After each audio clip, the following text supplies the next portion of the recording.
first of all, I want to thank you guys so very much for watching, and I want to thank all of you subscribers. You have no idea how much it means to me. I really appreciate you guys very much. And what I wanted to do is kind of make a pivot, a little bit of a change to this channel where I'm giving back. With the world going through the crazy pandemic, with all the changes that have been happening over the recent past, there's been a lot of lessons that I have learned along the way, and I want to share different ideas with you guys, from obviously hair to how to generate more income, how to increase the income without having to, doing it creatively, utilizing multiple streams of income.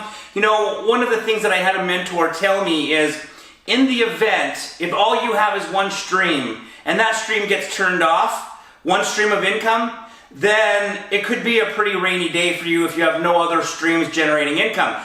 And it's hard to believe that that would ever happen. People always need haircuts. Why would that ever happen to us? Well, lo and behold, we get this pandemic and everything is shut down and we can't cut clients anymore. And so if you didn't have some money saved up or in reserves, you're having to pivot, figuring out other different ways to make income. So if you had multiple streams of income, if they didn't all get shut down, then maybe yes, this one gets shut down, but this one keeps going. And I'll give you an example. When the service industry shut down because of the pandemic, people couldn't go to the movies, people couldn't go get haircuts, people couldn't go to get massages, people couldn't go to dinner, to restaurants. The real estate market boomed, right? Realtors made a killing and are still making a killing right now as we speak. And one of the ideas that I wanted to share with you guys today specifically is the idea of potentially getting your real estate license. I'm a real estate, I have my real estate license. I'm a realtor, as well as I fix and flip houses, as well as I've cut hair in the past, and my parents owned a hair salon. They are in the process of retiring, and so they still cut hair even though they sold the salon. Where I'm going with that is, I know, as hairstylists, I was a hairstylist for over 20 years in New York City. We hear everything from our clients. Our clients tell us everything.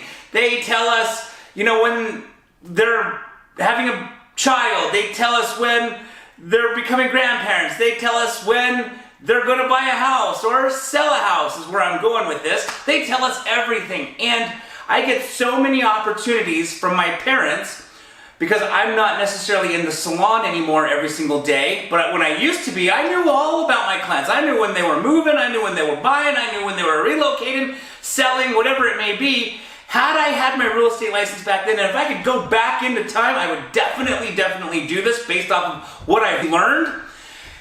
If I could go back into time and get my real estate license, I absolutely would have, because the opportunity to generate massive amounts of income, because these clients trust you and they would do business with you because they're already doing business with you as your client for haircuts. The amounts of extra income I could have generated back then would have been, like crazy, especially at New York City prices, right? And so now I get a lot of leads and a lot of opportunities from my parents who send me these. And so where I'm going with all of this is, one stream of income would be cutting hair. The second stream of income would be real estate. You are probably the first person, other than the spouse or significant other of your client, who knows they're going to buy or sell a property, right? Maybe their spouse knows before you, but you're like the first person after the immediate family who knows this family is potentially going to buy, sell, relocate, whatever it may be. And at that point, you could offer your services. Now, I know what some of you are thinking. How am I going to have time if I'm in the salon all day? Great point.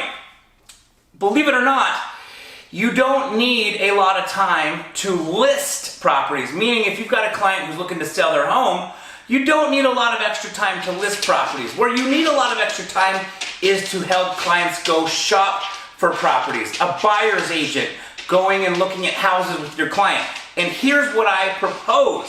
You partner up with another realtor who is your buyer's agent. Okay, so you will be the agent for that client. However, the person who's going to go show all the houses will be a colleague that you're going to partner up with, and then you split the commissions 50-50, and you don't have to go show any houses. You stay in touch with your client along the process because they trust you, because they're getting their haircut with you, they trust you. You're going to be the one, maybe the main point of contact. Maybe you and your colleague will together be the main point of contact, but you'll have a buyer's agent who will do all of that legwork for you. And the listings you'll keep for yourself because you don't, like I said, you don't need a ton of time. You're not showing houses. You're going to basically put a lockbox on the front door, and real estate agents are going to show your listing for you. And so this is a phenomenal way to increase your income dramatically, utilizing the network of clients you already have without having to do more haircuts, right?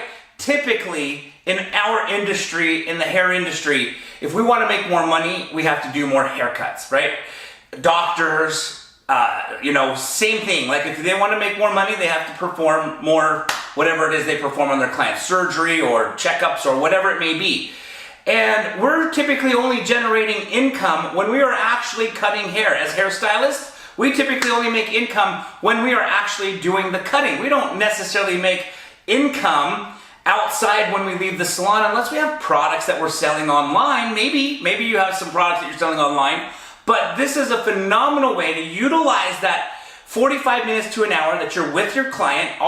They've already trust you.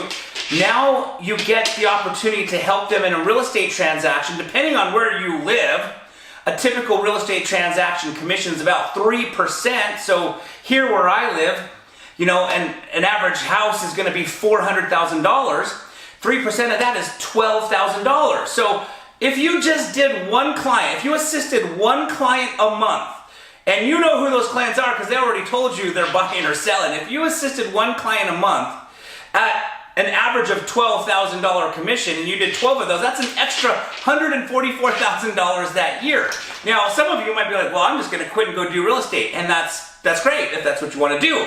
But the great thing for you who are already utilizing, or I should say who are already cutting hair with a full clientele of people who already trust you, this is a great lead source. You don't necessarily want to ditch and go start from scratch, leave that lead source just to go do real estate and have to start from scratch. This is a phenomenal opportunity to utilize the time that you have with each and every client. Find out the ones that are going to be utilizing a realtor to buy or sell, then you just ask if you can assist them in that process, and you've got a team of buyers agents that can help you.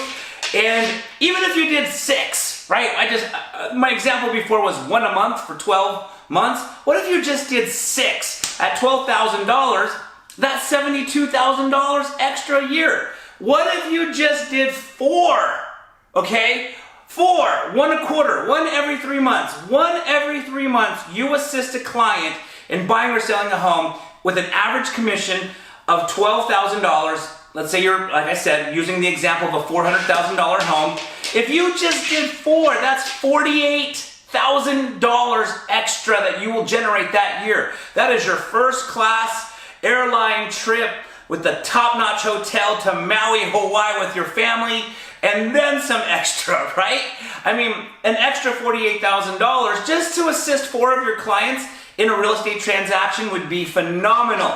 And this is the type of opportunity that I'm generating through my parents because they're still cutting hair. I'm not anymore, but I wanted to share that with all of you because in this crazy time, like we're in, this pandemic, going back to what my mentor said, you always want to have multiple streams of income. I said it before, when I was young, I'm much older today, I have a lot more lessons that I've learned in life and experiences. I couldn't imagine ever in the hair industry needing a second stream of income. I'm like, why would I ever need a second stream of income? People are going to need haircuts forever. Well, never in my wildest dreams did I think there'd be a pandemic that would shut down that industry. Now, things are kind of back to normal again, but hey man, who knows what the future holds, right? So, if you have a second stream of income, like real estate, or whatever it may be, I'm just giving the example of real estate because that's what I do as well. I did hair for 20 years to the rich and famous in New York City. I now fix and flip houses. I'm also a licensed real estate agent. I invented a dog leash, so I've got a stream of income there. I published a children's book that educates children on the prevention of child abuse. I've got these tiny little streams and some bigger streams. So the nice thing is, if one stream completely shuts off, I have a little bit of extra income coming from multiple streams. And that's what I want to share with you guys over the next, I don't know, future, I should say just in general in the future. I'm going not to only be sharing tips that are relevant to haircuts like I have in the past on this channel, but I'm going to be sharing tips on generating extra income, ideas on, what you could do if you have an invention. For some of you, I have to say that working 20 years in the hair industry, hairstylists are some of the most creative individuals I know, right? We're artists, we're creative artists. We can create these styles. And so many of us have these ideas for inventions or side companies, and oftentimes we don't know how to go about it. I invented a dog leash, which took 14 years. 14 years from the time I thought about it to actually make it happen, because I knew nothing about the pet industry. I was a hairstylist. Well, I've gone through 14 years of lots of trial and error, and now we've got this dog leash that sells worldwide. Thankfully because of the internet, we literally sell worldwide. And so for people who have ideas on maybe starting a second idea of a company or inventing, I'm going to share tips with you guys in regards to that from the lessons that I've learned. I'm also in the process of doing a very first food product. I'm in the process of bottling a salad dressing. Now, I know nothing about the food industry, and I'm at the very infant stages of this venture, but I can share with you guys the little that I have learned about this industry in case one of you have an amazing food product idea. I don't know, maybe you make the best brownies in the world, or who knows what it might be, and you've always thought about selling these food products online. Then we can take that, little adventure together, because like I said, I'm in the beginning phases of this. But whatever it may be, I've got a 365 days of play challenge that I came up with. I literally thought of this idea. I'm kind of a workaholic. I like to work. I really enjoy the process of working. It's kind of like a game to me. However, I don't play enough. I like to play too. As much as I like to work, let's be honest, I like to play more than work, but because work produces an income and play doesn't, I tend to work more. So as of recent, I came up with this idea called the 365 Days of Play Challenge, where I will play every single day for at least 20 minutes. I'm going to try for a year, right? And that could be anything that you enjoy doing for fun. Maybe you're a gamer and you like to play. When we were kids, we played every single day, right? We might have played with our toys, with our siblings, with the neighborhood kids, but you found time every single day to play for at least 20 minutes, if not longer. And if you have kids, you know that they play 20 minutes, if not longer, every single day. And then we grow up and we typically stop playing. Maybe we play once a month. Maybe we go play golf once a month, or we go for a hike once a month, or we go skiing or snowboarding, I don't know, once a year. Whatever it may be, we just stopped kind of playing as we became older, as we became adults. Well, the challenge that I came up with is I've got two kids now, a 5-year-old and a 3-year-old. I want to be able to spend more time with them, and I also want to become healthier. There was a point when I was very physically active. I was an amateur boxer, so I was in great shape. I ran the New York Marathon. Today, I am so out of shape. And so this 365 Days of Play challenge is to, 1, make me play more, 2, spend more time with my kids and my wife, and 3, because we're playing, whether it's hiking, snowboarding, coaching my son's soccer or baseball team or whatever it may be, I'm becoming more active in the process, which is obviously going to be better for my health. So, 365 days of play. I challenge you, if you're not playing every single day, hey, let's try and play every single day together. Let's trade ideas on what you're doing for play. I'll share what I'm doing for play. And just kind of a bunch of stuff that I'm going to start sharing with you guys on this channel that, 1, can hopefully help you make more money increase your business, whether it is to increase your business as a hairstylist or do a side hustle, whether it's an invention, whether you take me up on becoming a licensed realtor. And see, let me dive into that really quickly here. The reason why you got to go get your license to become a realtor, and it's actually not difficult. The reason you have to do that is the law states for you to get paid doing business as on a real estate transaction is you have to be licensed, kind of like an attorney, right? You can't practice law if you don't go through the process of getting your attorney license or whatever. You take the bar and get licensed as an attorney.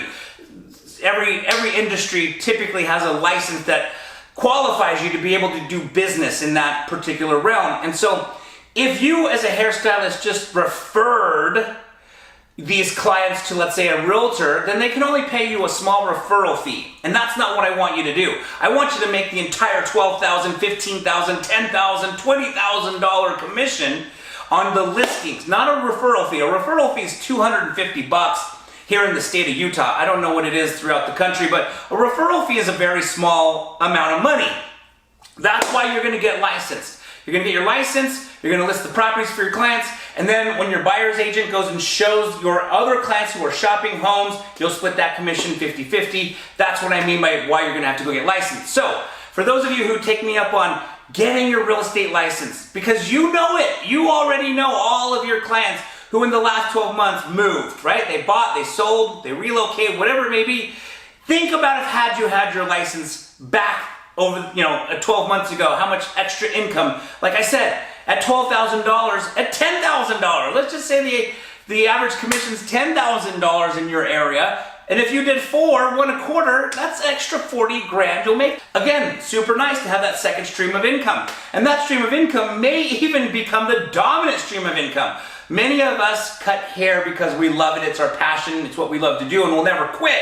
So, maybe you'll make this second stream of income of being a licensed real estate agent your more dominant income, just because it'll generate more money, but you'll still keep cutting hair, still getting, utilizing your clientele to make that extra cash. So, I'm gonna just share a ton of stuff on this channel. I want you guys to please ask me any question you may have. I am older than a lot of you who are probably getting started in the hair industry or whatever industry.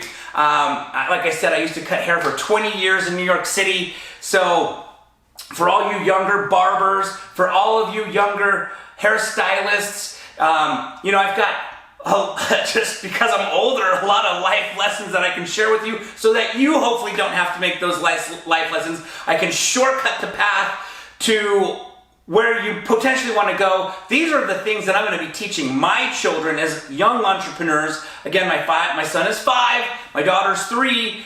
We're already kind of teaching, maybe planting seeds is probably the better approach. Planting the seeds to think entrepreneurial versus 9-to-5er. And so these are the types of things that I've learned along the way from going from a 9-to-5 of 20 years, punching in, punching out at a hair salon in New York City, to now being my own boss, being an entrepreneur, having the flexibility to be able to spend time with my children, right?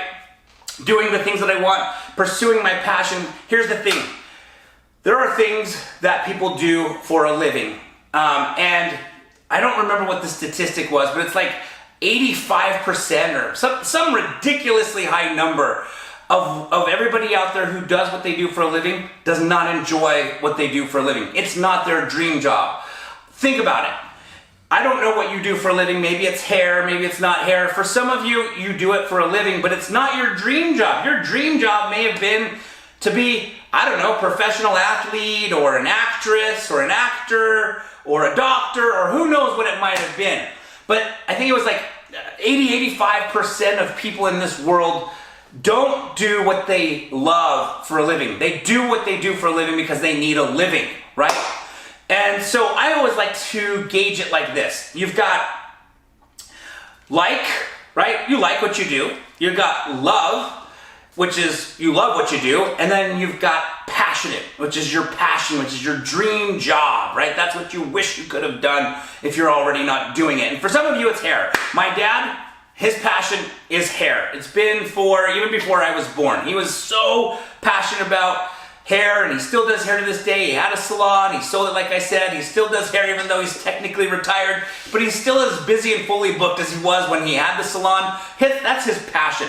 He doesn't like to play golf.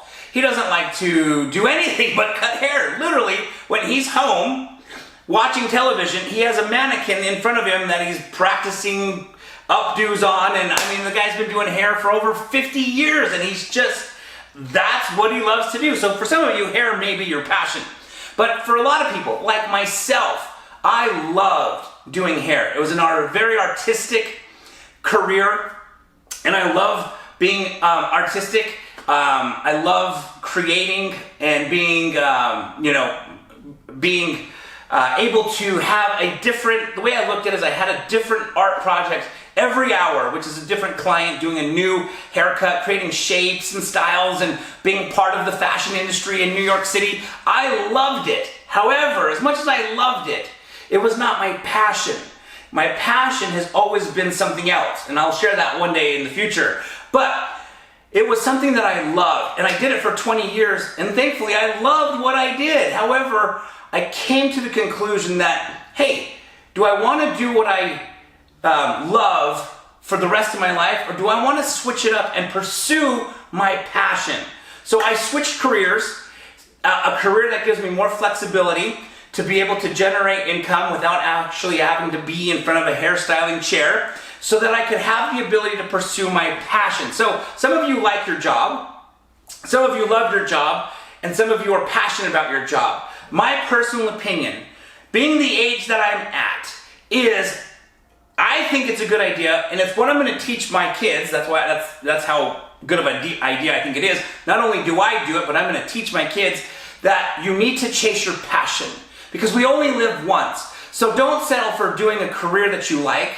Don't even settle for a career that you love. Maybe what you love is the stepping stone to get you to your passion, but make it a stepping stone. Don't just settle for what you love unless you're passionate about it. At least love is better than like. Meaning that, if I never achieve my passion, if I never get that goal, and I'm never able to do this for a living, my passion, then at least I'm doing what I love, which is a lot better than like. So you've got to make sure you're working up the chain to passion, and you may never achieve passion. Like, right, if my passion was to be in the NBA, hey, I'm never gonna make it to the NBA. I'm way too old, way too short, way too out of shape, and I'm okay at basketball. I'm not amazing.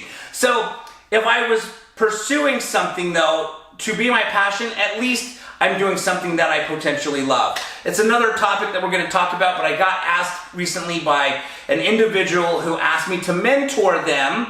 They work in a fast food restaurant.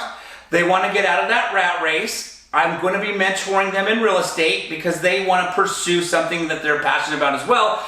And I get this all the time. I hear a lot of younger college-aged kids that say, when they get out of college, they're thinking about what kind of things they should do for work. And one of the things they'll say is, what makes money, right? What makes money?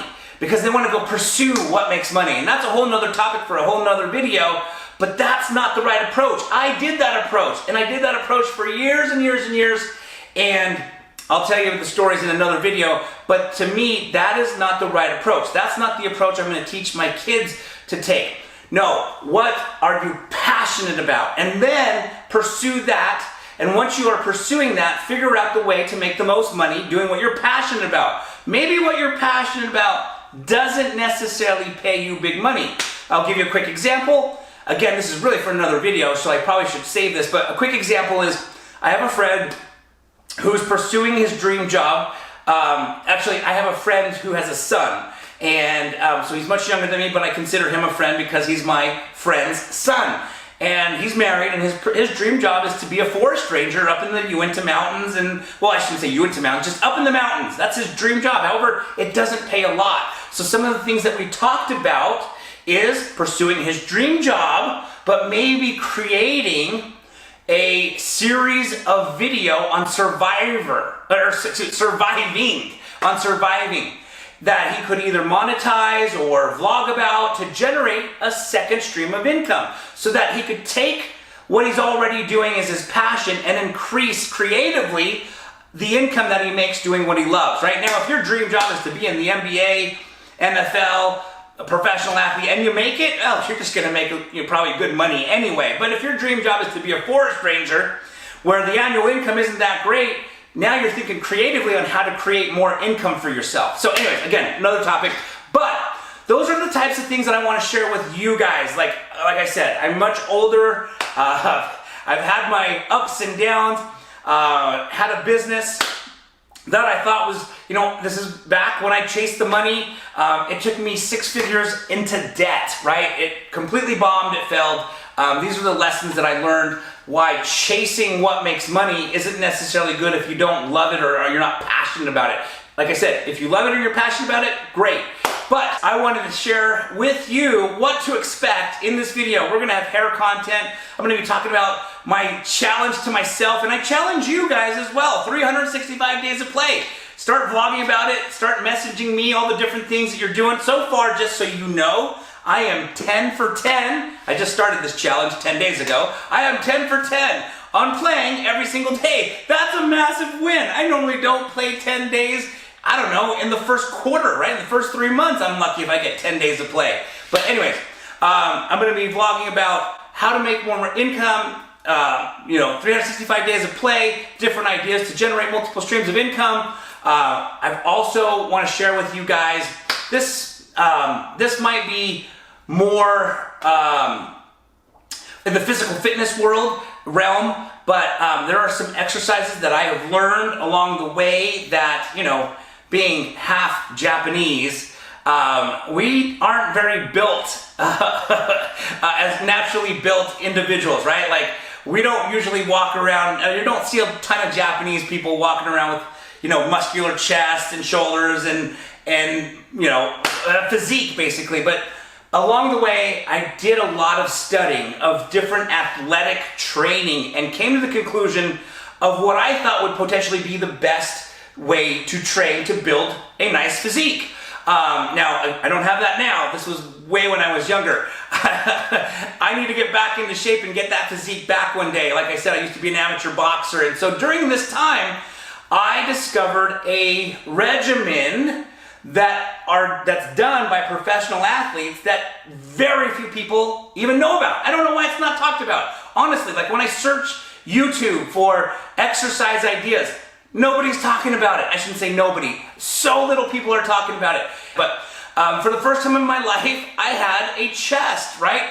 And I'm going to be sharing tips on if you want to start building your shoulders, your chest, your triceps, because I'm going to be getting back into shape myself. I really need to be. And so for those of you who want to develop a strong upper body physique, this is more upper body, it's not lower body. You're going to have to go figure out something else for lower body.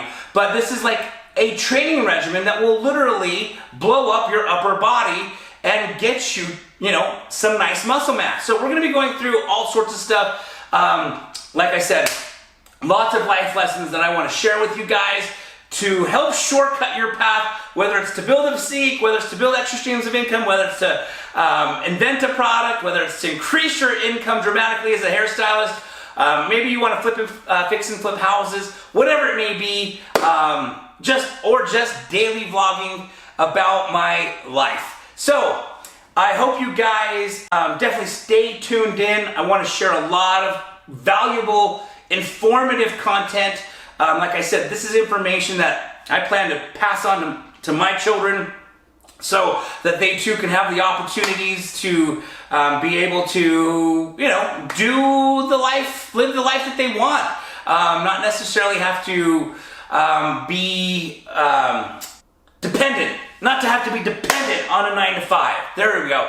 I want to teach my children these entrepreneurial skills to generate multiple streams of income so that also in the event one of them gets shut down, they are not necessarily in dire strait trying to figure out how they're going to get their next paycheck or pay their next bill for the roof over their head or whatever it may be, as well as continuing to do haircuts. You can see I dedicated this film studio here in my house to be able to create more hair content, but I just wanted to share in this video all of the changes that we're going to be making, hopefully to be beneficial to you. So thank you so much again for watching, And please don't forget to subscribe to this channel, give this video a thumbs up, and please, anytime you have any questions, if I don't know the answer, I'll just reply back saying, I'm sorry, I don't know the answer. But if I do, if it's a life lesson that I've gone through and learned something from, I can share with you what I would do in that particular situation.